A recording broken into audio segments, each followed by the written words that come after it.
Hello everybody, it's Kara from Wild Book Garden, and today I'm here to talk about the favorite historical fiction books that I read in 2023.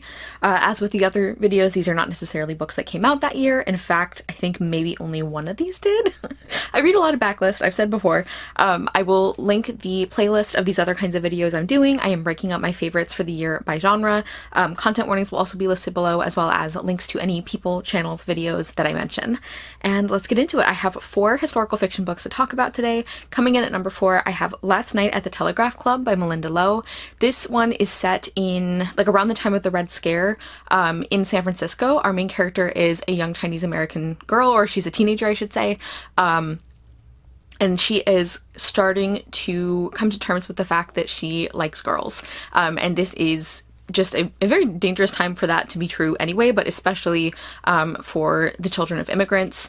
So she already gets a lot of xenophobia for the fact that she is Chinese. And even though this book does deal with, you know, some of these difficult topics like homophobia and racism, the kind of central love story as we are following our main character as she is accepting this about herself and kind of starting to explore queer culture in San Francisco, it's just so tender and beautiful. Like, I think the romance was beautifully developed. I think Melinda Lowe's writing style is fantastic. This is the first thing I've read from her, and I kind of want to try more because I feel like she just effortlessly balances the amount of historical detail with a compelling story, with these great characters and these great relationships. I also really love the audiobook, so if that's an option for you, I think that was great. I just feel like this is a really beautiful and kind of like heart-filling story. The only thing that I didn't love, and the reason that this is lower on the list, because I really did love this book, is that, like, I loved the complexity of, like, the family relationships and the friendships and all these other relationships. I loved that so much, and so I feel like the kind of end or the epilogue of this book, I think the way that it didn't address how some things had turned out in a way that I found pretty jarring. Like, not that things had to turn out, you know, a certain way or certain people had to be involved or anything like that, but given the amount of character work and the amount of buildup we had for some of these relationships, I would have liked to see some kind of like cohesive ending for that. But in general, I really, really loved this one.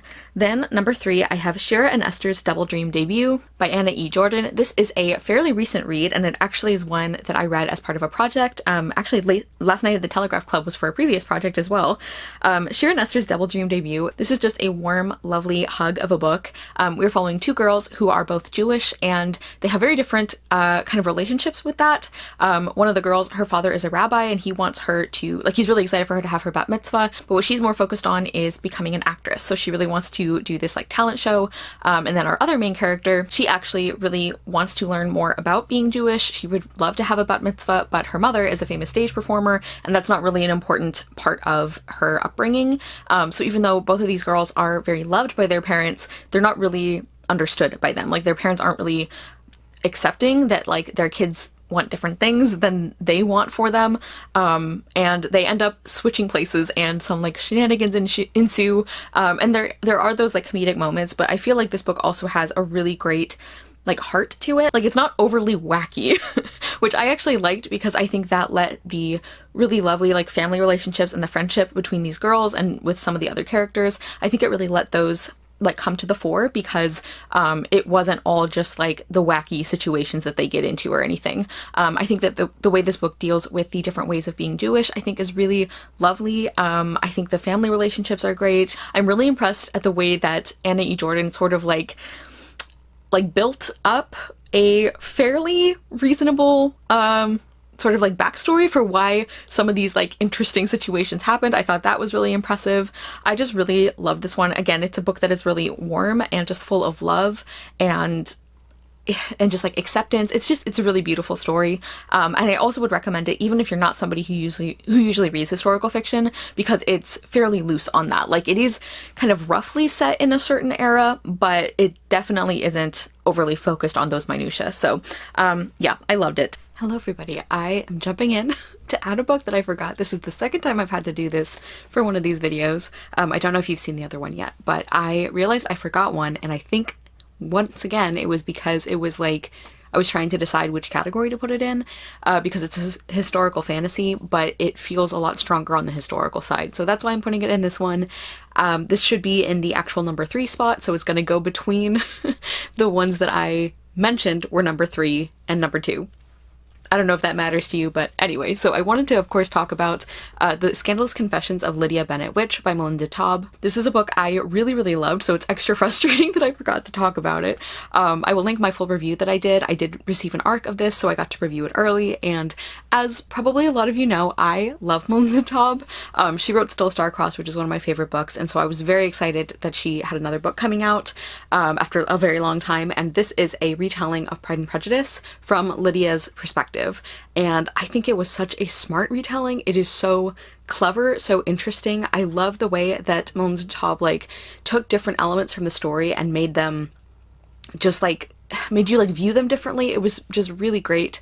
I think the characterization of Lydia was very engaging and very endearing. It is a fairly character-focused novel, and it is, like I said, pretty strong on the historical side. So if you're not a fan of historical fiction, I don't know if this is one that would like bridge you into that necessarily, but I thought the characterization was great. I thought the writing style was excellent. I feel like it was very much in that kind of flavor of Jane Austen and of this time period without sounding forced and without like trying to copy too much. I thought the like cleverness of the writing was great. There's a romantic element that I actually was surprised at how well it worked for me, and just the overall story I found just a very clever take on Pride and Prejudice, not just by having Lydia Bennet as the main character, but also having her have this kind of magical ability that she's like trying to figure out while also navigating being a young woman in the Regency era. I think Lydia was written wonderfully. She's very endearing, and she can be like, she definitely feels in line with Lydia from the original novel, but because we get to see her more, because we get to see her in these situations from her perspective, and of course because of like the different elements of the story, I feel like her characterization hits that perfect balance between feeling like it fits in with the novel by Jane Austen, but then also being very much like her own character, being like Melinda Taub's own take on Lydia and on her story. And I mentioned in the review that like I went into this book like with a kind of soft spot for Lydia, or at least like some sympathy and understanding, because like definitely there are some things she does in the novel, like the original novel, that are incredibly frustrating and selfish, and so I'm not saying that like everything about her is just misunderstood, but I did go into it kind of like ready to be convinced, and I feel like the book did that really well. And I really, really love the relationship between her and Kitty, especially like just the family and friend relationships in general were really well done. Like all the characterization I think was very like nuanced and detailed. And I also feel like the way this book touches on different things about the world that Lydia lives in is really interesting, like kind of the very subtle commentary on what it's like to be like a woman in this time and everything. I just think it was really, really well written. I do feel that the sort of like structure, like Lydia as a main character, and also like the way that the story is communicated to the reader, I think can be off-putting to some readers, and I totally understand that, but I feel like Melinda Taub really pulled it off. I think it was brilliantly well done. Then number 2 on my list, I have The Ghosts of Sherwood by Carrie Vaughn. This is a novella, and it is the first in a series, and this is probably one of the biggest surprises of my reading year. My friend Katie gifted me this book, so thank you so much, Katie. And this was just such a beautiful, quiet story. Like, it's so hard to explain why I loved this so much.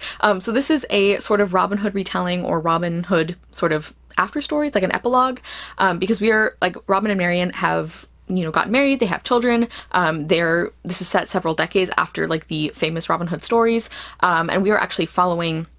We have like a few different points of view, but like the main character is their eldest daughter, and she's kind of like at that age where people are starting to expect that she's like an adult, but she doesn't always feel like that. Like, I just think that characterization was done so well. I found this a very like soothing and kind of peaceful book, which is funny because one of the big plot points involves a kidnapping or an attempted kidnapping. But I just think the way that it deals with family is really lovely. I also think this is a great example of how you can have books set in a historical time period that deal with more like modern issues or ideas in a way that feels like it suits the story, but also it works for modern readers. Like the way that our main character thinks about like just being a woman in this world, in this time, it felt very true to somebody from that time period, while also, again, like working for a modern audience, you know? So I really think that's impressive when authors can do that. I think the writing itself was great. I just like loved the atmosphere and the tone of this book.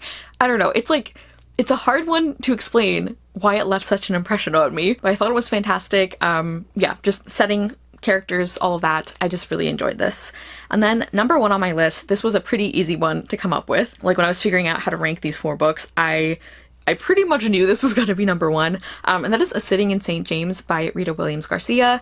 Actually, I just realized this was also as part of a collab video I did, although this one was already on my like TBR. I already was planning to read this one, but this is so impressive. So we follow this like wealthy white plantation owner. Like she's like the matriarch of this family. Like she's fairly old at this point, and she owns slaves. Her plantation does enslave Black people, and she has finally decided that she's going to sit for a portrait. And that is kind of like the sort of central element of the story, although this is not a book that like is about that or about like the plot elements. I think Rita Williams Garcia is just one of the most talented authors currently writing.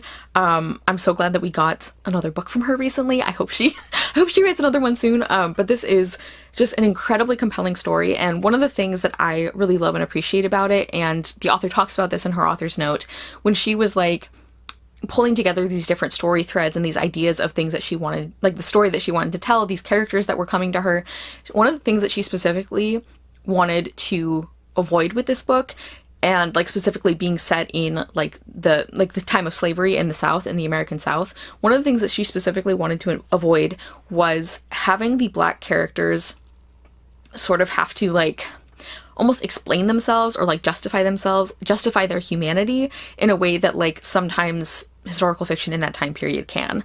And I think that the author did such a good job of just having them like exist. Like they are so rich, so well written, so compelling. Like we follow like quite a few different enslaved people on this plantation, and we see like their families and things that they want to accomplish. We see like obviously some of the horrible things that have been done to them, and we get like this really rich picture of who they are and of their lives, but it never falls into that trap of like having to almost like perform their humanity for the reader. I just think the characterization is incredible. The quality of the writing is fantastic. It's not overly flowery or dense or anything like that, so don't like worry if that's not something you're into, but it is still, I feel like I keep using the word rich, but that really is how I feel about it. It's like very thoughtful, very layered, like there's clarity to it, but also the way that she can set a scene, or that she can like build like a character that you've just met in just a few sentences is just